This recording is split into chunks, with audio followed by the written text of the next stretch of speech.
I spent about 10 years as a youth pastor, and so about this time in youth ministry, we would gear up for what we called our end of school lock-in. And so that was the favorite event of our kids, was the end of school lock-in, not the favorite event of our adult leaders, but our kids, their favorite event. And so we would go to this place called Group Dynamics. It's in Carrollton. You can take groups there now. And it basically was this big warehouse that was full of all sorts of stuff that you could do. I liked it because we would basically show up and they would run the show. So all I had to do was stay awake. They would take care of all the other stuff, right? And so we would participate in like team building activities, and then we got to play glow-in-the-dark dodgeball, and then there was this big bouncy air pillow that you got to jump on, and my personal favorite was archery tag. And so all the middle school kids would line up on one side, and I would line up on the other side with a bow and arrow, and then I would shoot those kids in the face with bows and arrows. It was the greatest game that's ever been invented, right? So, Luke. All right, so Group Dynamics was really cool, but every single year, is the mute group on, Max? Is it on mute group 1? There we go.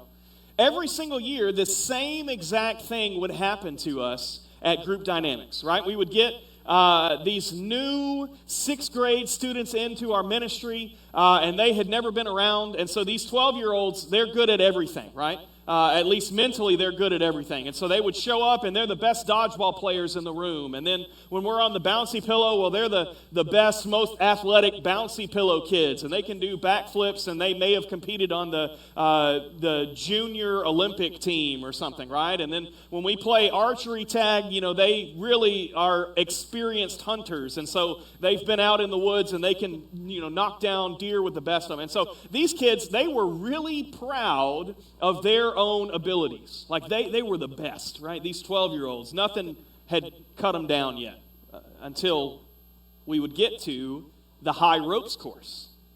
And so we would get to the high ropes course, and it was really cool because this whole warehouse, if you look up about this high, there were high ropes obstacles all the way around this warehouse. So 4 different rooms and 4 different courses you could take. And so every single year, these 12-year-olds would be really, really full of themselves. And then every single year when we would get to the high ropes course, all of a sudden that chatter kind of got real quiet, right? And so these kids were terrified that they were going to get up on this high ropes course and navigate these platforms and then fall to a gruesome death, right? Problem was, we were attached to like a 15,000-pound rated steel cable with a harness. And so if you got up on the high ropes course and you trusted your equipment, you were fine. You could navigate all of the different platforms and all the different devices without any issue. But every single year, these 12-year-olds would get up on this high ropes course, and these same ones who were just talking about how good they were at everything, all of a sudden would get stuck on these high ropes courses. In fact, I remember one particular kid, he got up there, got about halfway through the course, and just could not move anymore. He had landed on a platform. He was holding the platform, like the supports of the platform like this, and was just screaming and crying. I had to lace up, get up there, and push this kid like it was a zip line all the way back to the start because he was so terrified, right? The thing about high ropes is if you trust your equipment, it's not scary at all. But if you are leaning exclusively on your own abilities, it's terrifying. Because if I do anything, if I put my foot wrong, if I do anything, I slip off this rope, I'm going to plummet and fall from 50 feet and just die some sort of mangled, horrified, gruesome death, right? If I don't trust the equipment. Why do I bring that up?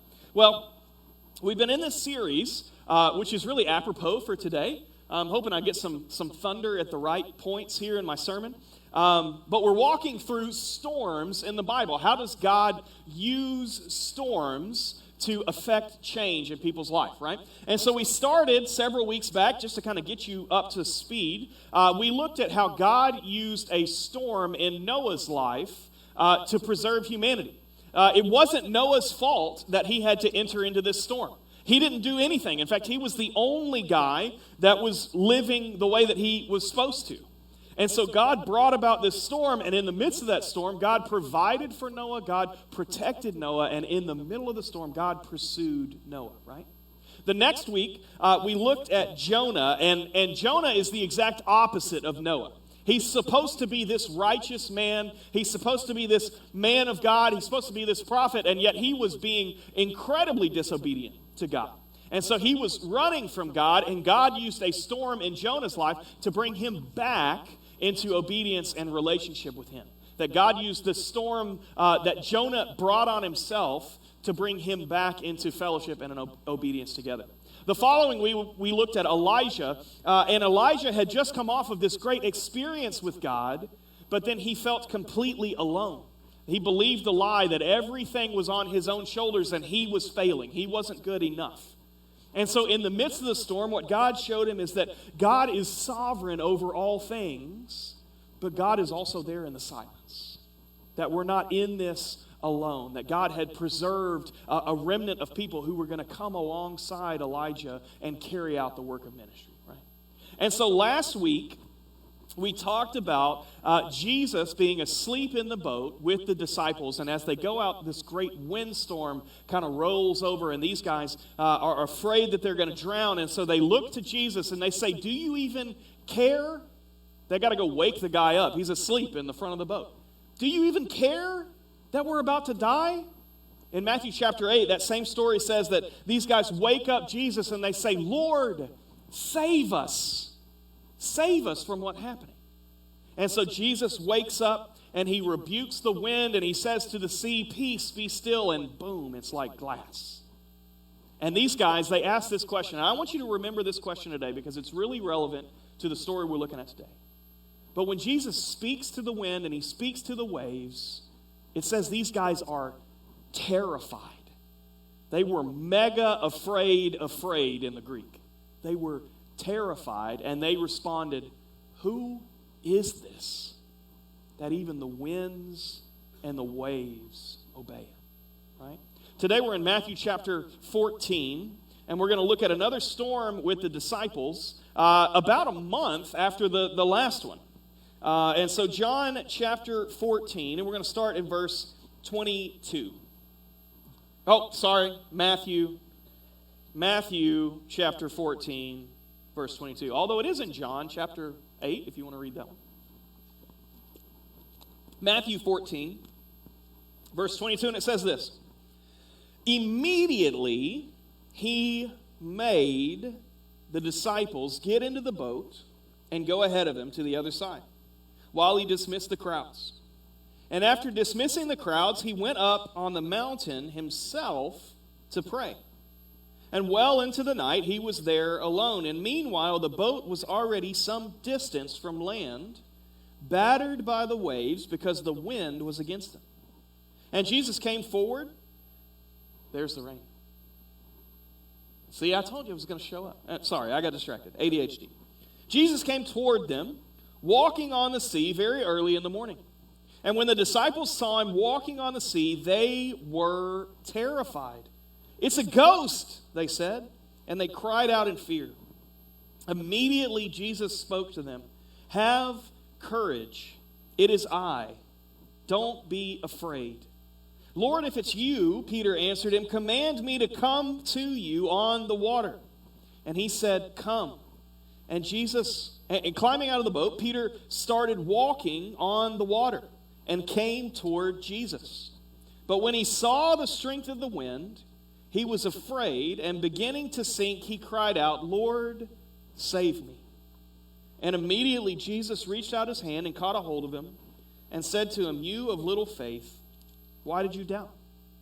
When they got in the boat, the wind ceased, and those in the boat worshiped him and said, "Truly, you are the Son of God." So, kind of same story part 2, right? If you go back to Matthew chapter 8 and you kind of walk through the series of events, this is not long. There's not a long time between these two events. Jesus is with his disciples. He says we need to cross over to the other side. He goes and casts out some demons on the other side. Then he goes back across the sea, and then he begins doing missions and ministry, and he goes back to his hometown. And so this wasn't just like a great highlight reel of a month for Jesus and his disciples, because he goes back to his hometown and he begins trying to do ministry there in his hometown, and these people are like, hold on, isn't this like the carpenter's son? Like, we know this guy. He grew up here. Wasn't he running around, doing whatever it was he was doing as a kid? He's not some great leader. And so the text says that Jesus was rejected in Nazareth. And he was rejected specifically because the people did not believe in him. That he didn't do many miracles, he didn't do many healings because the people didn't believe who he was. And so that's the first thing that happens in Matthew 14. And then Jesus goes and he gets this news. There's this like interjection of a story that's not about Jesus and his disciples. It's about John the Baptist. And so Herod, the tetrarch, he is kind of stupid, and he gets drunk, and then he makes a vow, and then he kills Jesus' cousin, John. And so Jesus receives this news that his cousin has just been brutally murdered. And so what Jesus says is, hey, I need to go be alone. I need to go somewhere and deal with this. I need to grieve and be alone. And so his disciples, they go with him, and they go to the wilderness. And as they pull up to the wilderness, there's 20,000 people waiting for Jesus. They hear that he's in the area. They're really excited. They bring all of their sick and all of their ill to him. And you know what Jesus' response is? I want to be alone. My cousin just died. No. He looks on them. The text says he looks on them with compassion. And so he's grieving the loss of his cousin. And yet he looks at people with compassion. And he begins healing them and teaching them. And so he spends all day, sun up to sundown, healing and teaching these people. And at sundown, his disciples say, all right, Jesus, it's time. Send these people home. There's not enough food here. They need to go home. We don't even have enough money to buy enough food. And Jesus says, you feed them. They say, we don't know how to do that. And so someone discovers that a little boy has a lunch that he brought with him. And so then Jesus does the greatest miracle that they have seen to date. And he feeds 20,000 people with 5 loaves and 2 fish. He just begins breaking it. And everybody gets to eat buffet Jesus. And so these guys, they eat their fill. This is Golden Corral on a Sunday, right? They're eating what they want. In fact, there's 12 baskets left over of loaves when they're finished. And so finally, all these people have been healed. All these people have been taught. All these people have been fed. And then we get to this verse. And what does it say there? The thing that sticks out to me, I want you to underline this. Verse 22, immediately he made them go into the storm. He made them. That's unique language, don't you think? He made them go into the storm. The Greek can literally be translated as he compelled them to go into the storm. He forced them to go into the storm. Why in the world would he force them to do that? In fact, I can only imagine these guys, it says that they're out in the middle of the ocean. In fact, there's a really fun Greek word. I'll read it to you. Basanizo. Say that. Basanizo. That means, that's the Greek word for torture. Okay? Says, meanwhile, the boat was some distance from land, tortured by the waves. So I can only think what's going on in these guys' heads, that they're out there, and the only way to describe what's happening to their boat is that the boat is being tortured. It's being beaten and battered. And these guys are thinking, this just happened to us last month. Why would he make us go out here? He's not even with us. At least when he was with us last month, we could wake him up. You remember that? He just spoke to the wind and it stopped. Do you remember that being with him? I can't believe it. And so they're rowing against the waves here and against the wind. The good news is they picked a bigger boat this time. So it's not like threatened of being sunk. They learned that lesson. but they're rowing against the wind, and they're not making any headway.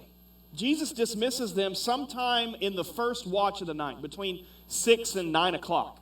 If you look at the footnote of your Bible, it says that this was the fourth night of the watch when they're out in the middle of the sea. They had made it approximately 2 miles in 9 hours. This is a bad time. These guys are not having fun. And yet Jesus compelled them to go into the storm. If I'm these guys, I'm thinking, why are we out here? We could have guarded him. He could have some alone time on the mountain. Why did he make us go out into this? We could have stayed on the shore and just waited for him to finish, and then he could have come down and we could have sailed across easy. Why are we out here? We're going to die and he's not even around us. We're struggling. I'm tired. We're not making any headway. I've been rowing and rowing and rowing against this water, and we're not even halfway there. Why are we out here? And so Jesus, he comes down, and it says he begins coming toward them, walking on the sea very early in the morning. And when the disciples saw him walking on the sea, they were terrified.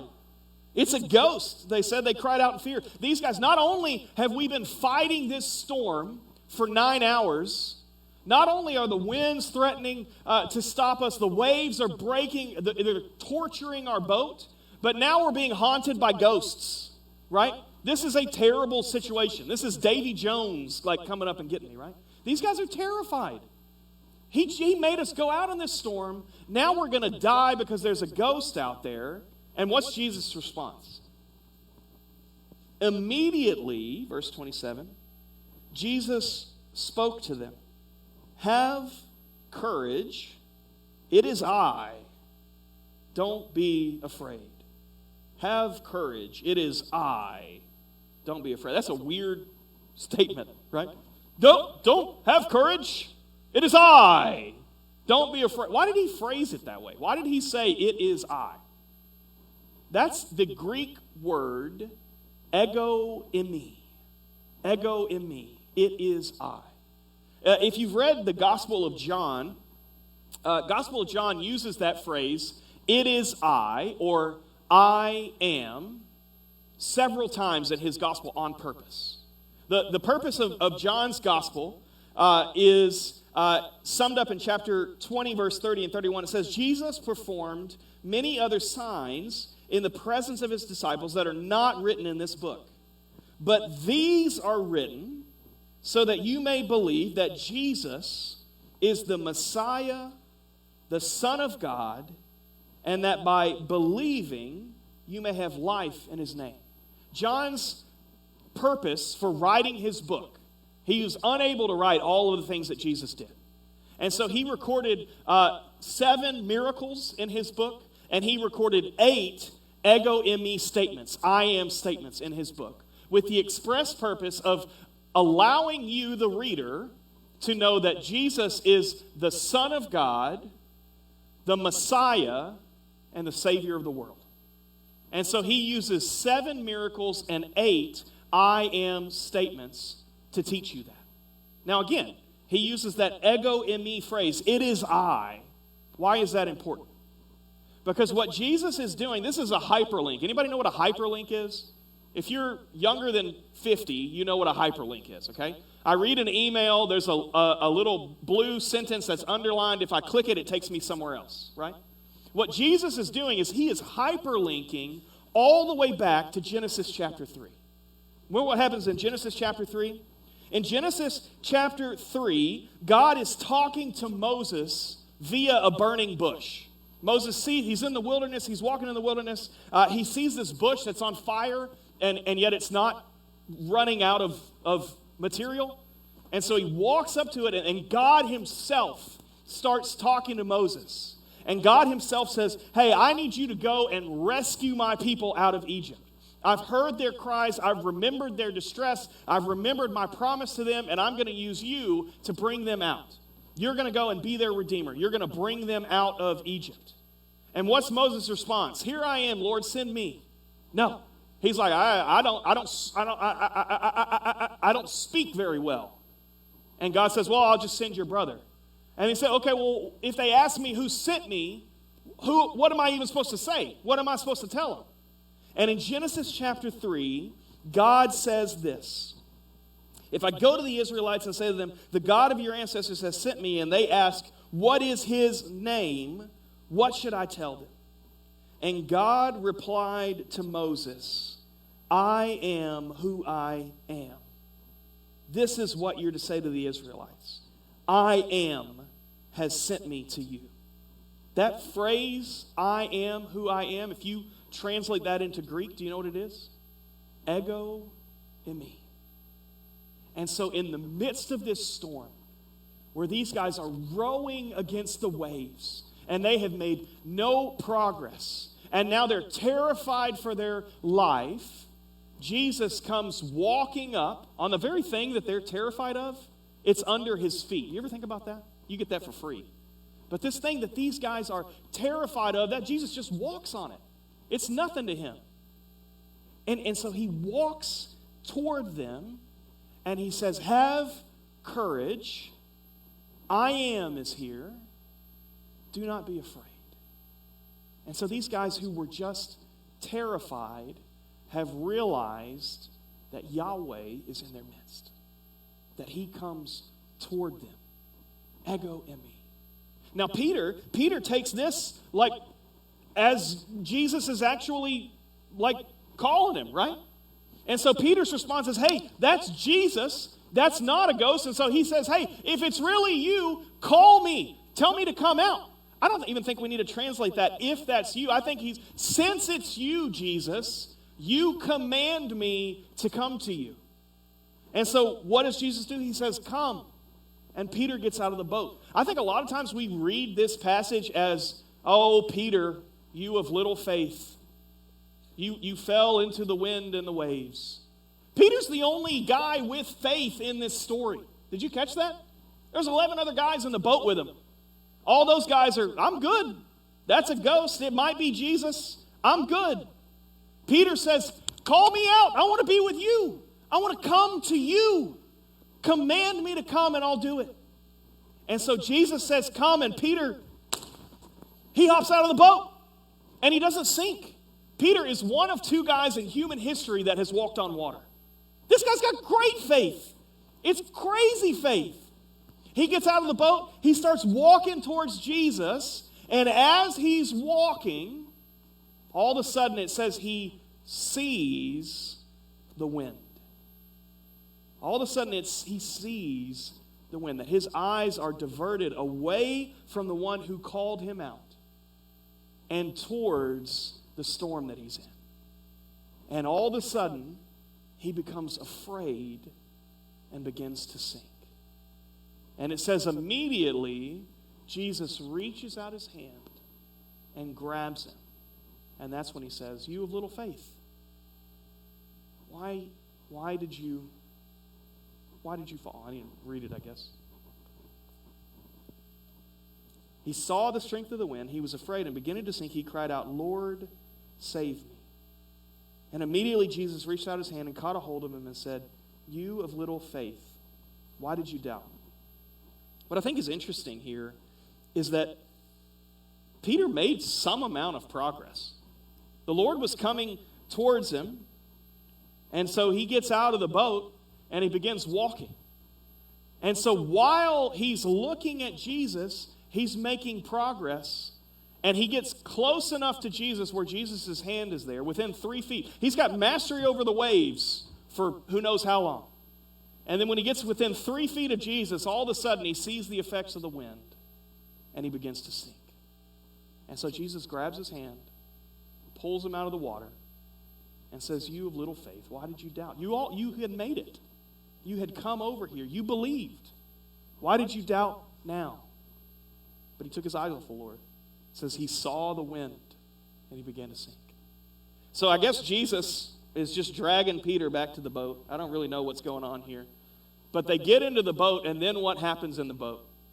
They get into the boat, and immediately the winds ceased, verse 32. And then those in the boat worshiped him and said, truly you are the Son of God. There's two responses there. Two responses that have yet to happen from the disciples.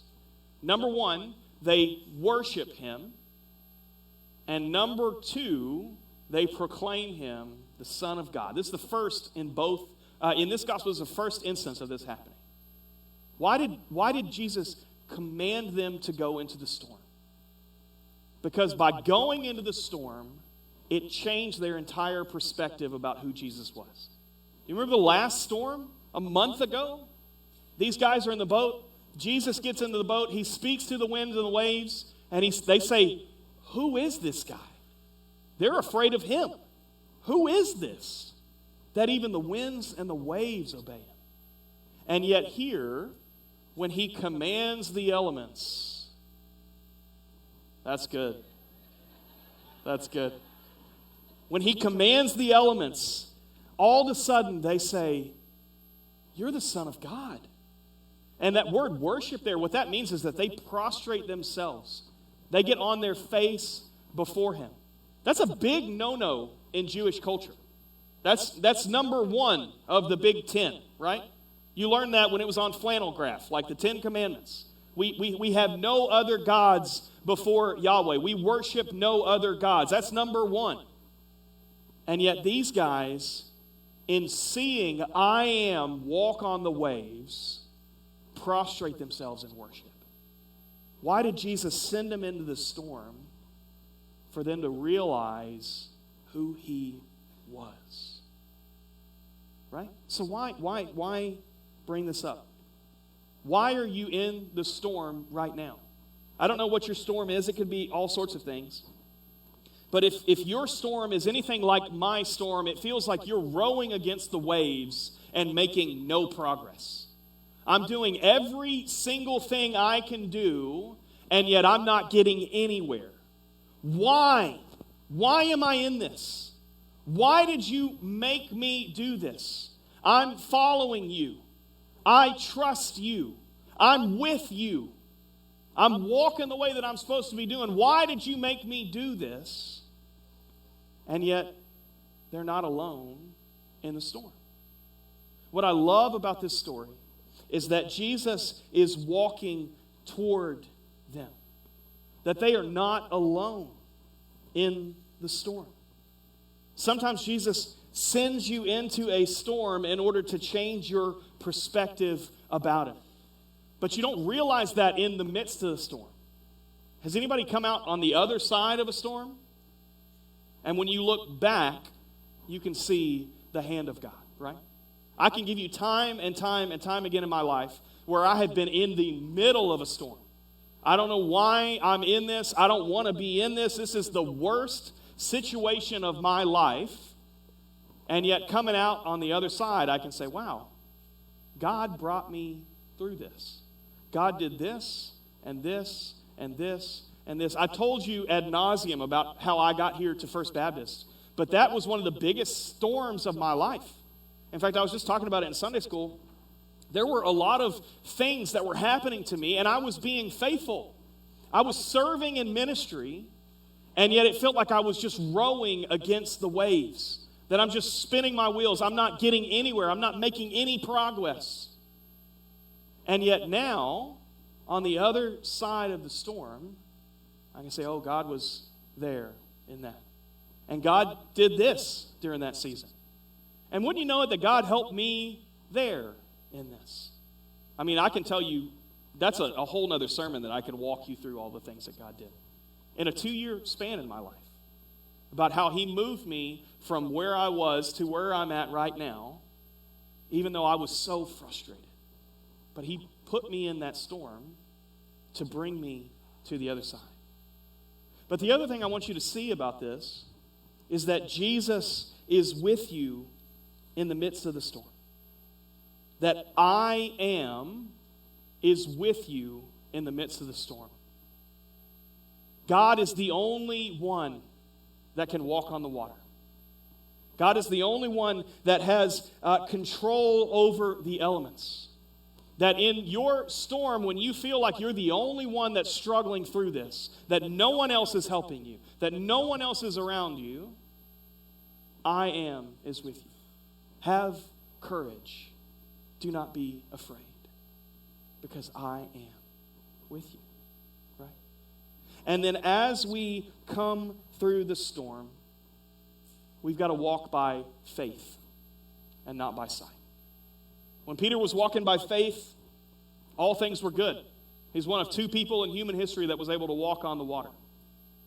And yet when he began to walk like on his own power, he became like a 12-year-old on a high line, afraid to do anything and only able to cry out, Lord, save me. We walk by faith in the midst of the storm. We don't walk alone, but we do walk by faith. And in the midst of the storm, I am with you. Let's pray.